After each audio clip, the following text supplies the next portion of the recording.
primeiro lugar, eu queria, assim, super parabenizar a Ana Dantes, o Ailton, o Jeremy, todas as pessoas que participaram dessa comunhão, né, que tanto alimentou o nosso espírito e inspirou nossa alma durante esses dias. Eu sou muito agradecida.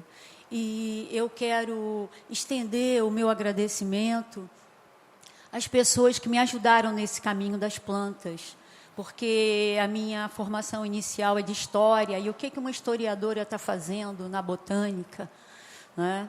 Então, eu quero, assim, agradecer esses professores. Meu primeiro professor foi o Chico Mendes, porque quando eu fui para o Acre para querer fazer a Revolução Armada, ele disse: olha, Vera, a grande revolução é abraçar as árvores. E depois, quando eu encontrei o padrinho Sebastião Mota, um seringueiro que era analfabeto, mas que era extremamente sensível, né, com todos os seres da natureza, ele falou para mim: a grande revolução é conhecer a si próprio. E, por fim, eu quero agradecer ao Dr. Raizeiro de Boca do Acre, que me mostrou muitas plantas da floresta, e sem conhecer nada de lei das assinaturas, ele dava o nome das plantas de acordo com a forma da planta, né? E aí, ele, com 80 anos, ele teve o 11º filho dele. E eu perguntei: mas, Inca, o que o senhor toma? E aí ele me mostrou o mulateiro. Não é? O mulateiro tem muito aqui no Jardim Botânico, né? O nome é Calicófilo spruciano, é uma homenagem a spruce. É uma árvore muito grande e, quando ela começa a envelhecer, ela descasca. E está sempre jovem. Então, essa casca, ele pegava essa casca e ele fazia como é que se chama mesmo lá? Ele fazia um preparado, não é? E uma garrafada, exatamente. Ele fazia uma garrafada muito famosa, né, energética, afrodisíaca, né, com aquela casca do mulateiro. E eu falei: mas como é que o senhor descobriu isso? Ele falou: através da observação, prestando atenção na natureza. Então, muito obrigado a essas 3 pessoas, esses seres iluminados. Eu fiz um roteirinho aqui, porque eu não queria falar das coisas que eu sempre falo, eu queria falar alguma coisa das minhas últimas reflexões sobre trabalhar com as plantas. Então, eu queria começar dizendo assim, que as plantas perfumosas, né, também chamadas de plantas aromáticas, elas têm, cujo princípio ativo são os óleos essenciais. Elas eram chamadas, na antiguidade, de astroaromas, não é? Porque os astrólogos, eles faziam todo um estudo sobre os planetas e os aromas e as plantas, e que tinha a propriedade de dissolver as dificuldades e exaltar as potencialidades. Os óleos essenciais, eles são substâncias aromáticas, voláteis, muito complexas, chegam a ter até 50 componentes, são difíceis de serem diluídos na água, mas muito fáceis de serem diluídas, dissolvidas no álcool e no óleo. Então, os óleos essenciais, né, na aromaterapia, né, na verdade, que é uma ciência, um ramo, né, especializado da fitoterapia, ele trabalha, né, com os centros sutis. A aromaterapia vai trabalhar com chakras, né, com nossos centros bioenergéticos, promovendo assim uma sintonia fina entre o eu intuitivo, observador, os seres da natureza e as glândulas cósmicas da alma.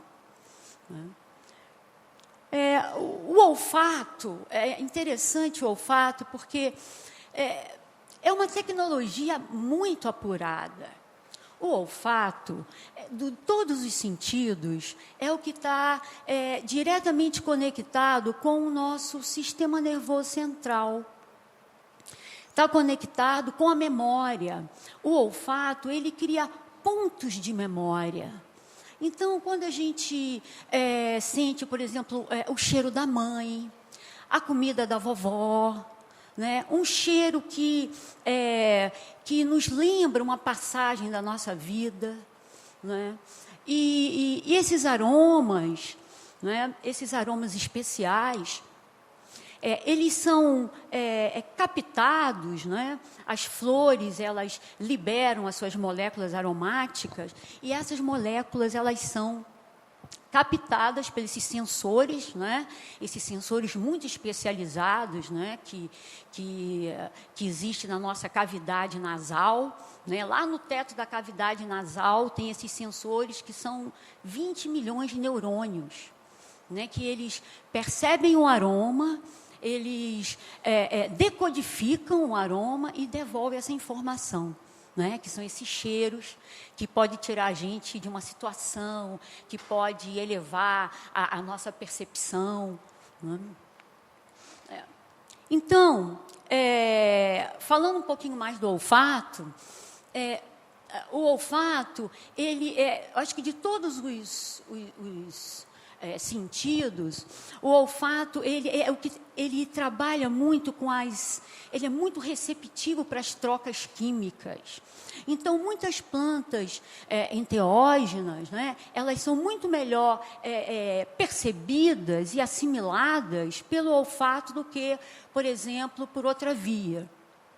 A gente pode dar exemplo com o tabaco.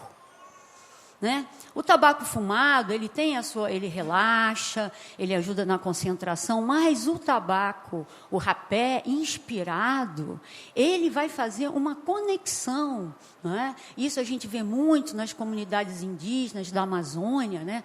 Para situações, para ajudar em situações de resolver problemas, ficar em estado de alerta, estado de atenção, deixar passar sentimentos e pensamentos que estão tirando a sua energia, né? Então, é muito interessante, né, essa tecnologia que existe dentro de nós, né, das mucosas, né, essas mucosas nasais. E falando dessa conexão, né, porque o olfato, ele é a parte filogenética mais antiga do nosso cérebro, não é? E quando a gente fala de antiguidade, aí eu vou me lembrar dos egípcios, não é? Porque há 5.000 anos antes de Cristo, os egípcios, eles já dominavam a tecnologia da mumificação. Eles pegavam as substâncias aromáticas, abriam os corpos e tiravam todos os órgãos e colocavam substâncias perfumosas para conservar o corpo e também vivificar o espírito. E essas múmias, depois, né, elas foram, quando descobriram as múmias e leiloaram as múmias, os médicos, eles queriam comprar, porque eles queriam saber como que eles tinham conseguido, né, elaborar essas substâncias aromáticas para esse efeito desejado. E aí eu vou também exaltar uma mulher nessa época, que foi uma alquimista, que foi Cleópatra. Cleópatra escreveu o primeiro livro sobre a fitocosmética. E ela trabalhava principalmente com a babosa, que é uma planta de origem africana. Né? Então, a babosa A babosa é um antibiótico da pele. Né? Então, a babosa ela utilizava para creme, para o cabelo, para fazer pomadas curativas, cicatrizantes. Então, nós temos essa referência, né, há 5.000 anos atrás. Continuando a história, porque todo historiador gosta de contar uma história. Então, continuando essa história, a gente vai para a Idade Média. Muita gente pensa que a Idade Média era a época só do obscurantismo, não é? E todos nós, nessa época, estaríamos na fogueira, porque gostamos de plantas. Mas, na Idade Média, houve muitas pesquisas com as plantas enteógenas, especialmente com a datura, a trombeteira. Então, quando fala de bruxa, as bruxas, na verdade, são as alquimistas dessa época, elas faziam pomadas com a datura, né, com a datura estramônia, trombeteira, e passava nos órgãos genitais. E dava a sensação de voar pelos ares. Então, essa simbologia da bruxa voando pelos ares, ela tem a ver com essas experiências alquímicas dessa época. Né? E na Idade Média também, né, lá pelo ano 900, 1000, teve um alquimista que deu uma grande contribuição na pesquisa, né, que o resultado nós estamos vendo aí, que foi um alquimista chamado Avicena, que ele descobriu a serpentina refrigerada, ou seja, a pecinha fundamental para poder extrair os óleos essenciais. Não é? Porque até então estavam se trabalhando com substâncias aromáticas. Né? E para os árabes, a substância aromática... para os árabes, a destilação era considerado um processo de purificação, baseado no princípio de dissolve e coagula. Dissolve o corpo físico e a matéria e condensa, né, o espírito e a alma. E com isso, eles obtinham o que eles chamavam da quintessência, né?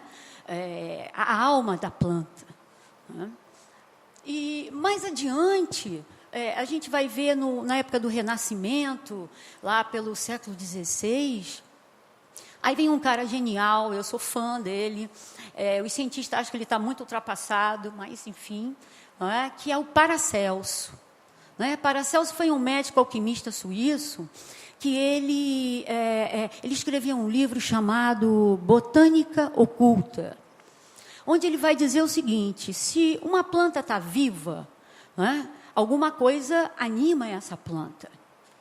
E o que anima essa planta é o ser elemental. Não é? Ou seja, a planta é um corpo físico, é o corpo físico de um ser elemental.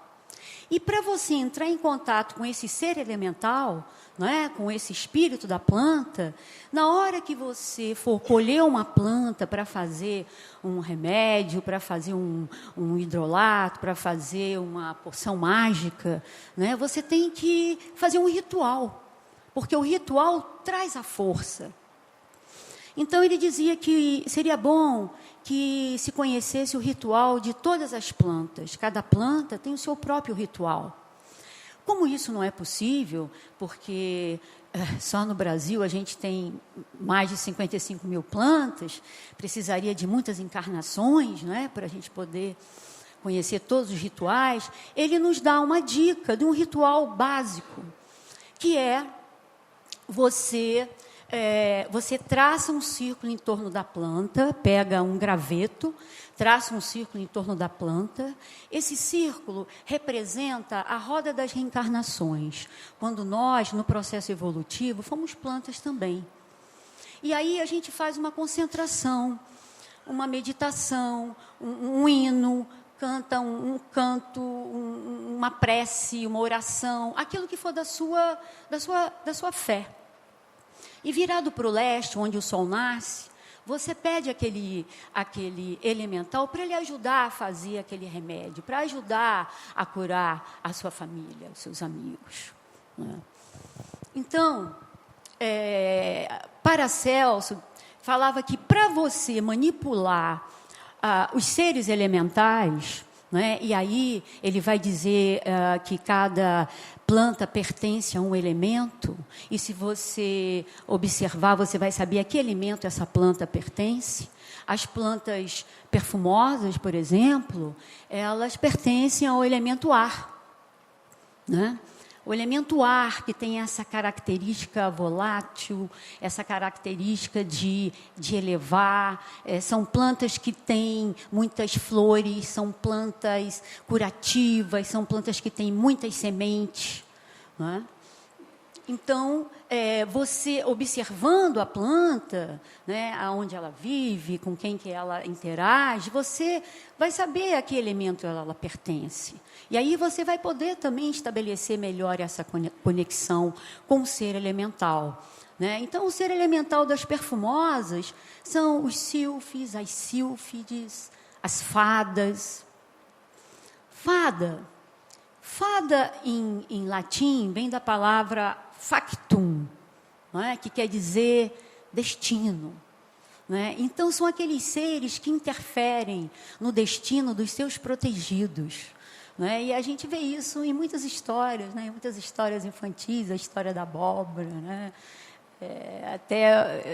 Bom, vamos continuar aqui. Então, Paracelso vai falar que para manipular seres tão puros quanto os elementais, a pessoa precisa de uma preparação. Essa preparação, ela se dá numa dieta específica, ela se dá numa abstinência. Paracelso fazia abstinência de álcool, abstinência de sexo, porque seres tão puros quanto os anjos, você precisa também estar nesse estágio para poder estabelecer essa sintonia. Bom,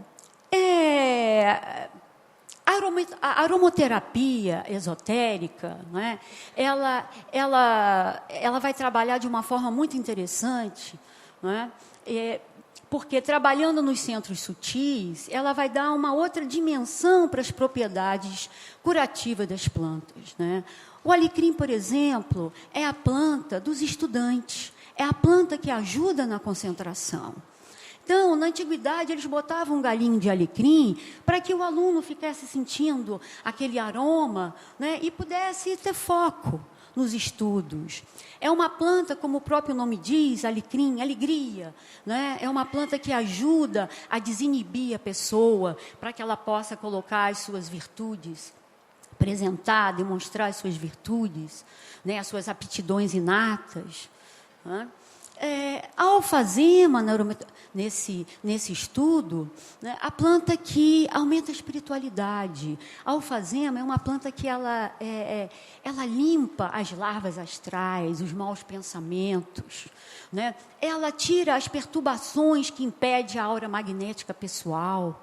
Né? O eucalipto ajuda a enfrentar situações atemorizantes, porque promove a lucidez. Talvez, se a gente pudesse, né, derramar um barril de eucalipto no Planalto, quem sabe, teria uma lucidez ali. A sálvia, ela ajuda a trabalhar com os rancores, as mágoas que causam sentimentos depressivos e depois acaba dando até doenças como o câncer. Né?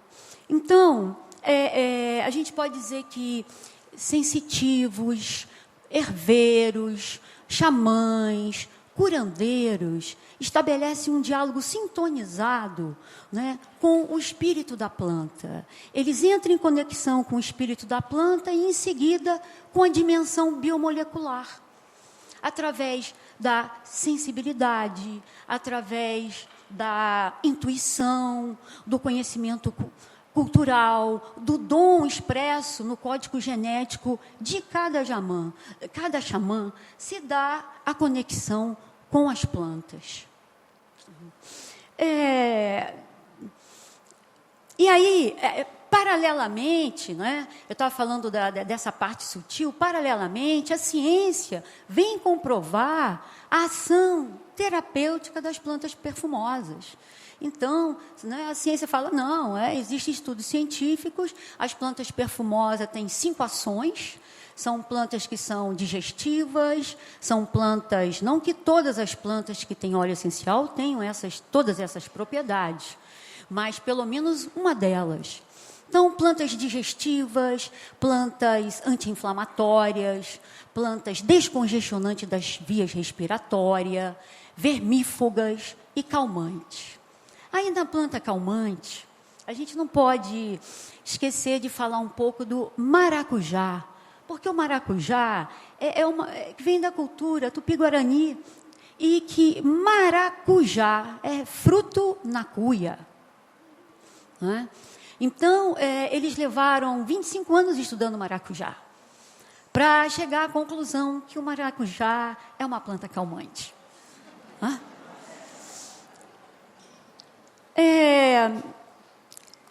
Então, a reunião assim, desse conhecimento científico, conhecimento etnobotânico, conhecimento...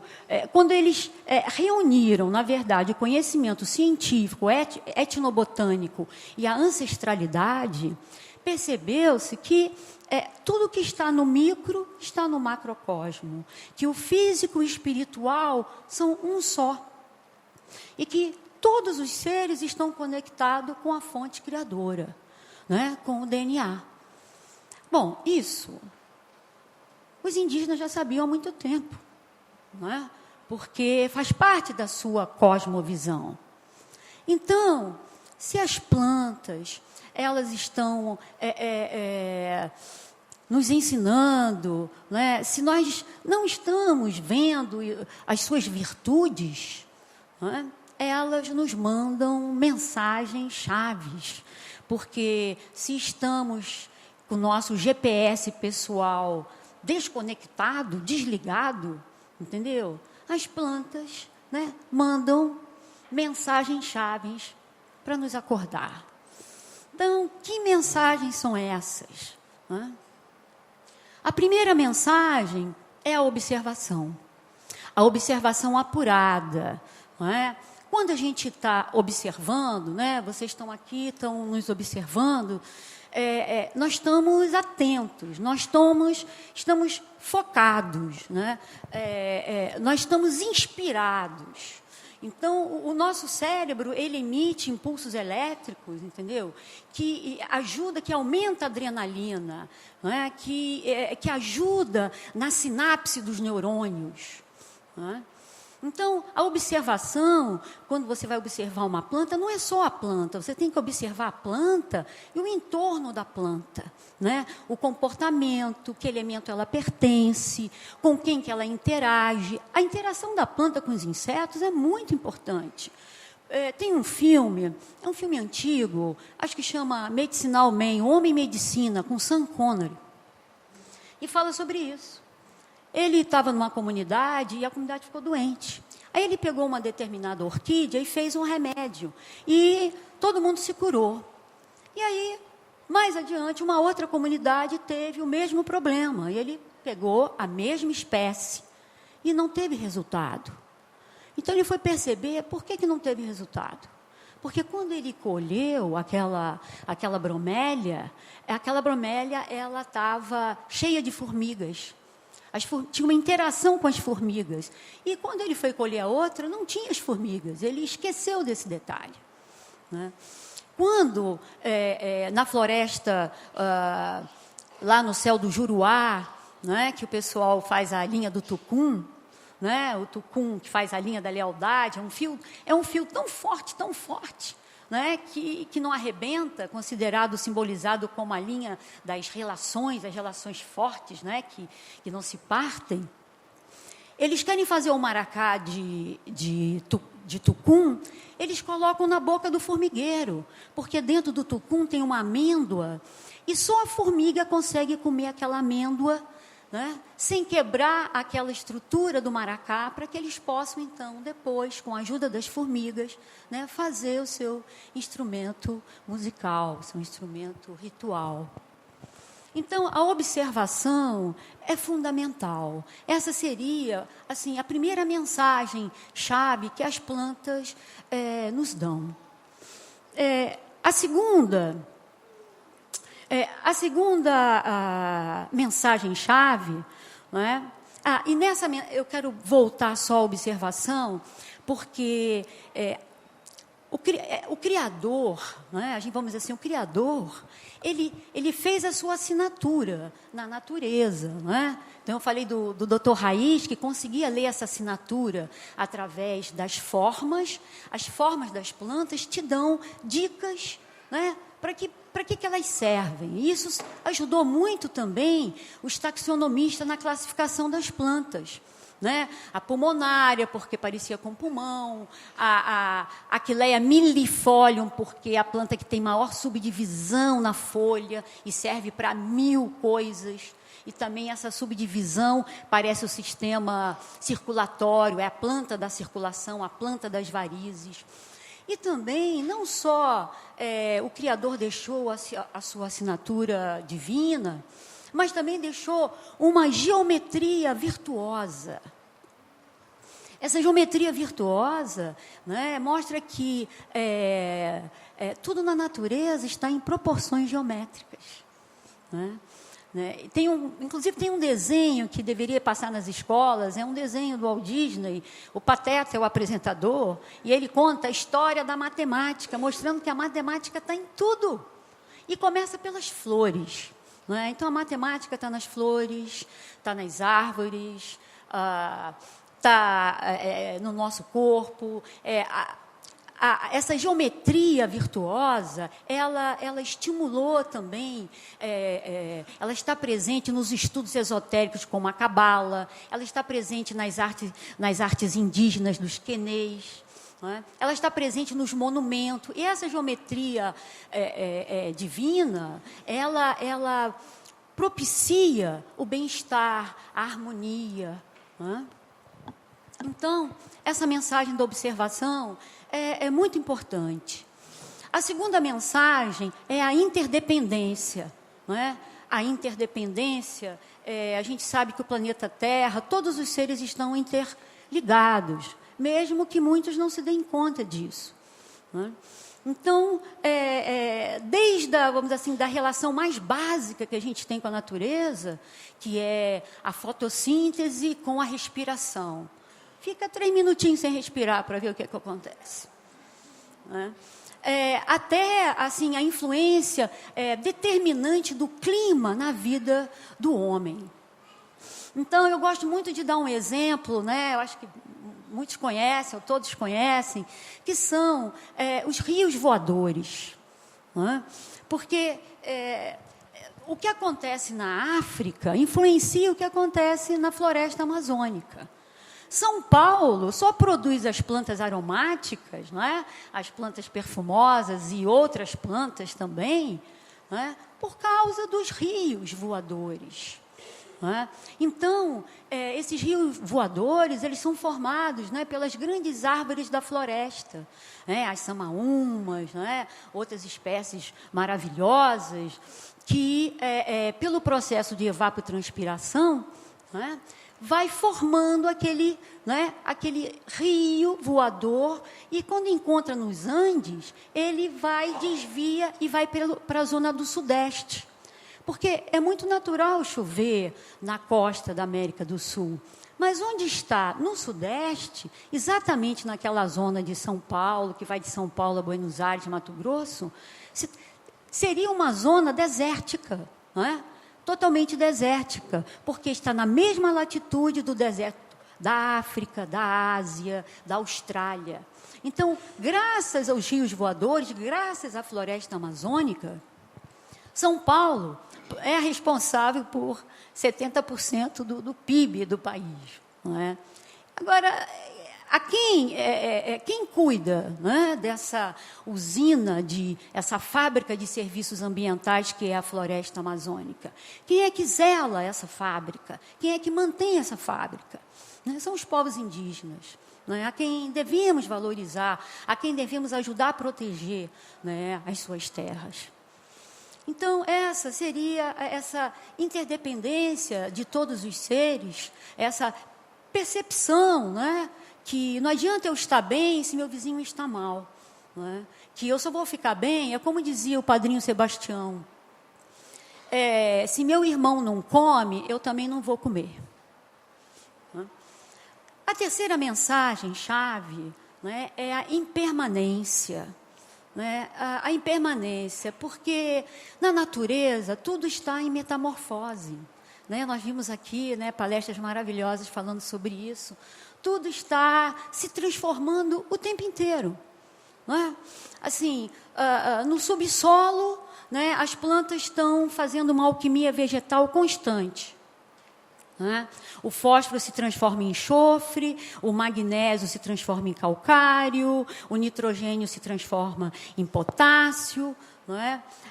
As raízes se comunicam, não é? Através dos fungos. Ou seja, existe uma internet no subsolo, entendeu? Muito ativa e muito atenta. Então, quando a situação fica muito séria, então as plantas disparam um sistema de alerta. E chamam as plantas professoras, as plantas mágicas, as plantas visionárias, as plantas enteógenas. Não é? Assim, a gente poderia... Chamam as plantas para quê? A fitoesfera chamando, não é? Tentando acordar a neuroesfera, que somos nós, não é? Para salvar a biosfera. Então, essa natureza, né?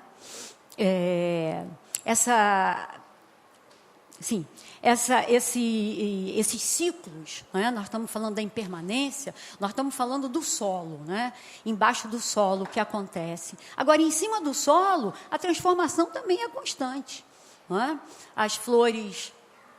As sementes dão as flores dão os frutos, completa o seu ciclo vegetativo, não é? A natureza ela se desenvolve num processo de coevolução, os insetos coevoluem com as flores, os animais coevoluem com a floresta.